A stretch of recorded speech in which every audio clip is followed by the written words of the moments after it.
여러분 안녕하십니까? 광주 MBC 뉴스데스크입니다. 이번 총선의 후폭풍이 거셉니다. 윤석열 대통령이 총선 민심을 받들어 국정 기조를 바꿀지가 관심인데요. 특히 호남에서 높은 지지를 받은 조국혁신당이 향후 국회에서 어떤 모습을 보여줄지도 주목됩니다. 송정근 기자가 보도합니다. 조국혁신당 조국 대표가 총선 전에 밝힌 목표는 비례정당 투표에서 10석을 차지하는 것이었습니다. 돌풍은 현실이 됐습니다. 여기에는 전국 평균 득표율의 2배 가까운 높은 지지를 보내준 광주 전남 유권자들의 선택이 있었습니다. 그 결과 목표인 10석을 넘어 12석을 확보한 조국 혁신당의 비례대표 12번 서왕진 당선인은 돌풍의 원인으로 윤석열 정권 심판론에 더해 민주당에게 만족하지 못한 민심을 꼽았습니다. 그 부분에 만족은 못하셨던 것 같아요. 유권자들께서.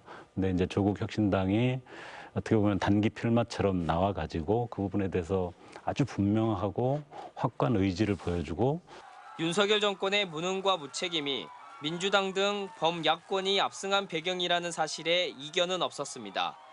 윤석열 정권의 무능, 무책임, 무도함 이런 것들이 이제 깔려 있어 거기에 대한 응징 분노가 전제로 해서 대통령은 정치적으로 탄핵을 당했다. 처참한 총선 성적표를 받아든 윤석열 대통령이 국정 기조를 바꿀 것인가에 대한 질문엔 비관적인 전망이 나왔습니다.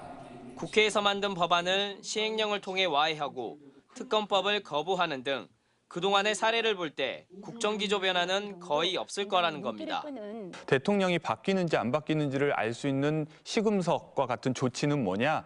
검찰총장을 매우 모든 당들이 인정할 수 있는 중립적인 인사로 교체하는 거라고 생각을 합니다.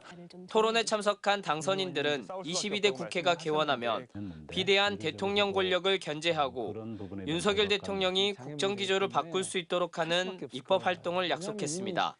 또 지역 균형 발전과 지방 분권을 위한 국가 운영 체계의 대변환을 추진하겠다고 입을 모았습니다. MBC 뉴스 송정근입니다. 언제 어디서나 내 손 안의 뉴스. 광주 MBC 뉴스 유튜브 구독으로 함께하세요.